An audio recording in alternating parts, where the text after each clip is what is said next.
नमस्कार। एक बार पुनः आप सभी का साहित्य और अध्यात्म में हार्दिक स्वागत है। आज हम जिस विषय पर चर्चा करने जा रहे हैं वह अत्यंत ही गूढ़ विषय है। तो यह बहुत कम लोगों को पता होगा कि जब हम लोग हवन करते हैं, यज्ञ करते हैं, तो हम लोग स्वाहा का उच्चारण करते हैं। लेकिन कोई कोई लोग कहीं कहीं स्वाहा का उच्चारण नहीं करते हैं, सीधे हवन सामग्री या जो आहुति होती है हवन में, अग्नि में डाल देते हैं। लेकिन मैं आपको बताने जा रहा हूं, बिना स्वाहा बोले अगर अग्नि में आहुति डाली जाए तो वह देवताओं को स्वीकार नहीं होती है, क्योंकि जो आहुति होती है उसी के माध्यम से जो देवता हैं, देवगण हैं, भोजन प्रदान करते हैं, भोजन उनको मिलता है। उसको हविष्य बोलते हैं। हविष्य यानी हवन सामग्री, वही देवताओं का भोजन होता है। और यदि हम स्वाहा का उच्चारण ना करें तो उन तक वह नहीं पहुंचता है। देखिए, यह जो प्रकृति है यह आदिशक्ति माँ जगदम्बा का ही एक स्वरूप है। माँ का एक नाम मूल प्रकृति भी है। तो इसी मूल प्रकृति जो है, इन्हीं के अंश से सभी देवियों का प्रादुर्भाव हुआ है। तो इन्हीं के अंश से देवी स्वाहा का प्रादुर्भाव हुआ। देखिए, आप नवरात्रि में पूजा करते होंगे तो देवी जी का जो 108 नाम है उसमें बोला भी जाता है स्वाहा स्वधा। तो देवी का ये 2 नाम है। तो स्वाहा भी माँ दुर्गा का ही एक अंश है। तो स्वाहा का उच्चारण करना बेहद जरूरी माना जाता है किसी भी हवन में, क्योंकि एक बार की बात है, पौराणिक कथा मिलती है कि सभी देवी जो पहले के ऋषि मुनि हैं जब यज्ञ करते थे, हवन करते थे, तो वो जो भोजन होता था वह देवताओं को प्राप्त नहीं होता था। तो सभी देवता भूख से व्याकुल होकर ब्रह्मा जी के पास गए और ब्रह्मा जी ने भगवान श्री कृष्ण की जो है प्रार्थना की, उनका ध्यान किया। तब जो है भगवान कृष्ण ने उन्हें बताया कि आप श्री मूल प्रकृति यानी माँ दुर्गा की ही उपासना करें। तो जब ब्रह्मा जी ने उनकी उपासना की तब देवी प्रकट होके अपने ही अंश से देवी स्वाहा को निकाली है। तो वही देवी स्वाहा माँ दुर्गा का ही रूप है। तो जो देवी स्वाहा हैं, इनका विवाह जो है अग्निदेव के साथ हुआ।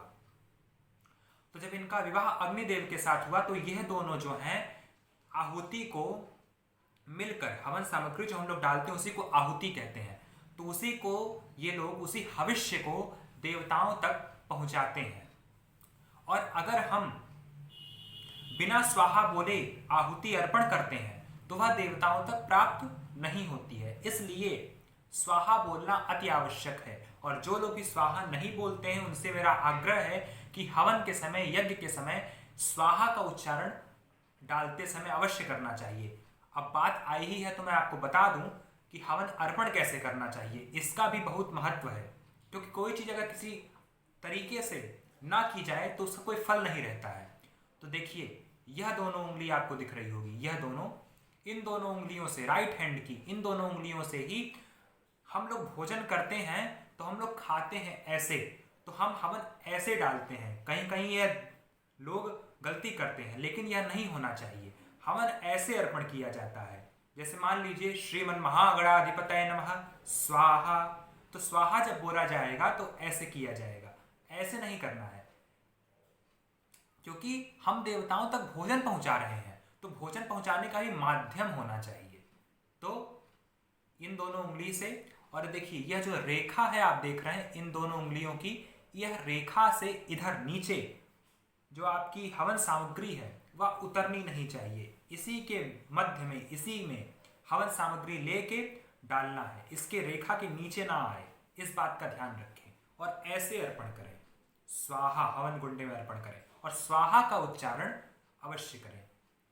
तो जो देवी स्वाहा है यह अग्निदेव की दाहिका शक्ति है। यानी दाहिका शक्ति मतलब वह जो हम लोग हविष्य अर्पण करते हैं वह उसको भस्म करके देवताओं तक भोजन के रूप में पहुंचाती है। इसलिए आप ध्यान देते होंगे कि जब हवन होता है तो जब हवन सामग्री का निर्माण किया जाता है तो उसमें जौ, चावल, तिल, गुड़, घी सब अर्पण किया जाता है, क्योंकि देवताओं को वह प्राप्त होना चाहिए। तो जब हम बिना स्वाहा बोले ही अर्पण कर देंगे तो वह देवताओं को प्राप्त ही नहीं होगा।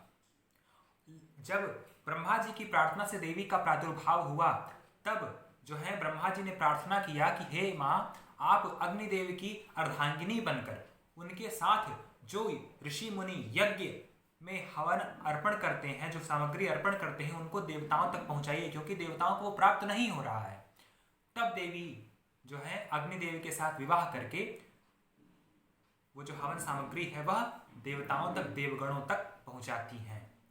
तो आपको स्वाहा अवश्य बोलना चाहिए। हवन करते समय स्वाहा का उच्चारण कीजिए, क्योंकि हवन जो है बहुत पवित्र यज्ञ है।